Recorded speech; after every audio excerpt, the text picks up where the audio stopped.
We need to talk about Michael and Kayleigh.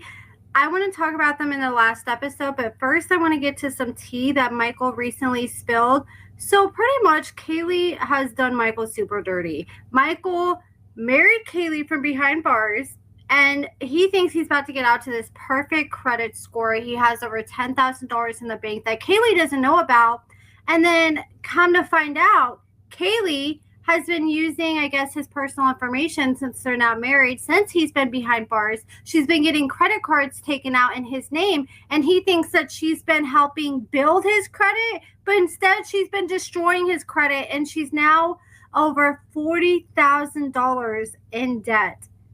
I guess I'm assuming on Michael's credit cards. How do you even get that much credit being an inmate? I can't even get $40,000 in credit cards, and I got like a 746 or 726 credit score. How is Michael able to max out Kayleigh, how is she able to max out like $40,000 in Michael's cards? So somehow she is. So Michael's about to get out and find out that his credit is wrecked, and I can't wait to see his reaction once he does finally learn that. I guess right before she picked up Michael from this halfway house, she decided to get a new car at one point, and this car was like $35,000, and she's $40,000 in debt. So we'll come to find out, Michael went and bought this really nice BMW right after he got out of prison, and Kayleigh sold his BMW while he was in the halfway house to get her new car. That is some dirty work. Yo, so I feel like with some of the stuff we see in the background, like there's an old school phone over there. He might be at his mom's house, but I don't know.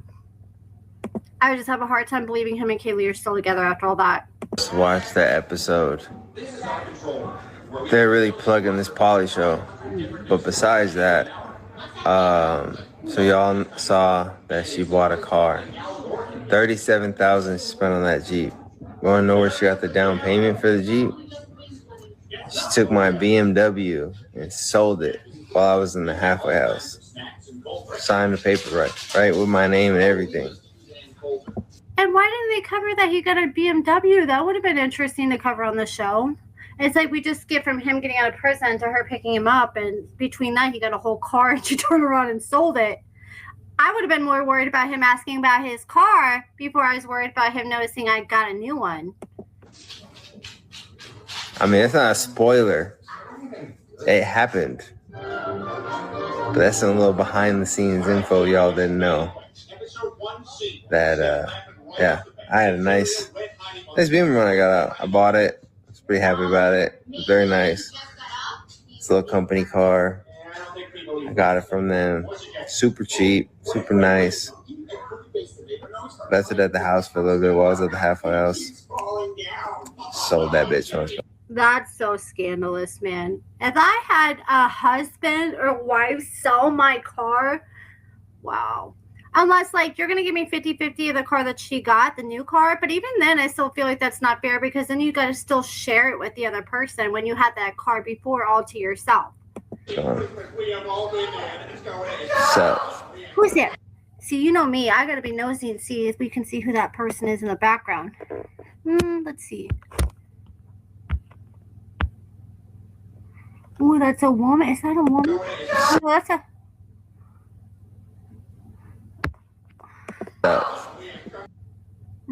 That looked like an older woman. That looked like an older woman. I wonder if he's still in the halfway house. Sold that bitch when I was gone. So.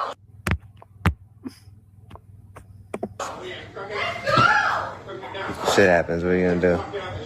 That, yeah, I had a nice Beamer when I got out. I bought it. I was pretty happy about it. It was very nice. It's a little company car. I got it from them. Super cheap, super nice. Left it at the house for a little bit while I was at the halfway house. Sold that bitch when I was gone. So, shit happens. What are you gonna do? I'm doing better now. I got a nice car. I'm chilling. But yeah. And I'm not in debt.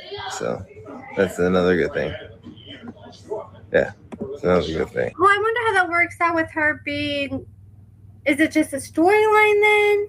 Because with them being married, wouldn't her debt be his debt too? I thought when you got married that it was both 50-50, so he would be responsible for her debt and vice versa. Maybe she's the one that got $40,000 in debt and she's trying to make it seem like he's the one that got $40,000 in debt since they're technically married. But either way, that is insane. I would have broke up with her the day I found out that she stole my car. You know, like most people from the outside, they get scared to marry an inmate because what can the inmate do for you? I mean, sometimes you can find a hustler inmate that can, you know, send you flowers or maybe send you money here and there. But a lot of the times, you don't really get anything out of marrying an inmate except, you know, a phone call here and there. Maybe you can visit them in person, but you don't get anything like financially, no benefit. There's not a lot of pros to marrying an inmate.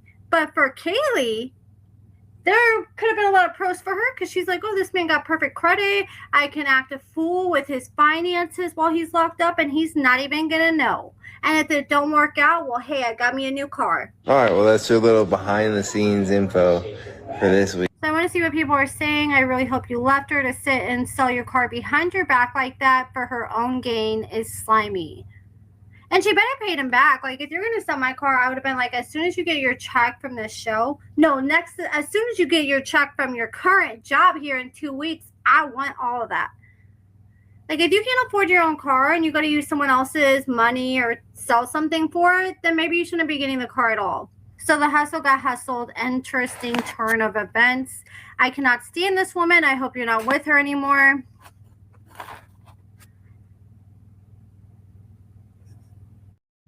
Now let's speed run through a quick little recap with these two in the last episode. So Kayleigh picked up Michael from the halfway house. He gets a pass a few times a week where he can go out, look for a job. He can go like on hygiene passes to get hygiene products or go to the store. So he got a pass so he could go to Kayleigh's house. And on the way there, suddenly you start hearing like this siren going off, and I thought from the commercials and the sneak peek that they're trying to make it look like they were getting pulled over or something. Well, come to find out, his ankle monitor started going off, and I didn't know ankle monitors made noises like that. I thought they just did that like when the battery was dying or something, but I guess it was doing that because I'm assuming Michael left the halfway house and they probably thought that he was out of the bounds that he was typically supposed to be in, because typically you're just supposed to stay at home when you're on an ankle monitor at work, and it was probably thrown off when he decided to leave. And Michael, I guess he ended up getting a call from someone at, I'm assuming, probation, and they're like, what's up? And he's like, well, I just left real quick. I needed to go to the store. I let my halfway house know. I signed out and everything. And at first they acted like they had no idea. They're like, oh, you did? And he's like, yeah, I did. And they're like, okay, it's cool. Nothing to worry about. We'll log it in. And his ankle monitor stopped going off. And Kayleigh was all scared because she thought he was going to bring up her getting a new car. And she thought she was going to have to spill the beans about her using $40,000 of his credit cards, and he didn't notice either of those, so she's going to try to put off bringing that up for as long as possible, which, I mean, I don't blame her. You don't want to bring it up the very first day and kill the vibes, and let's be honest, I have a feeling she's probably going to put it off as long as she can, because she probably knows he's going to end up leaving her ass, or it's going to start a huge fight when she finally does or reveals that she sold his car. And then they end up going back to her house. They go inside, they get it in, and that's pretty much it with them in this last episode. But let me know what you guys think. I don't think him and Kayleigh are gonna last at all. I give it a month at that. I know it's still early on, but I just can't believe how dirty she's doing Michael. I mean, did she do her exes that dirty? That is some crazy work. I mean, but she learned from her mama, because her mama was a criminal from years and was stealing from people allegedly and was in and out of jail, but she's gotten her life together since. But I mean, as her mom being like that when she was younger, I'm sure that's what Kayleigh was used to as a child, and she probably thinks stuff like that's normal, to do your partner's dirty like that. But she ain't gonna have a partner for that much longer. Just imagine if Michael would have did that to her. Oh my god. But yeah, let me know what you guys think about everything in the comments below, and thank you so much for watching.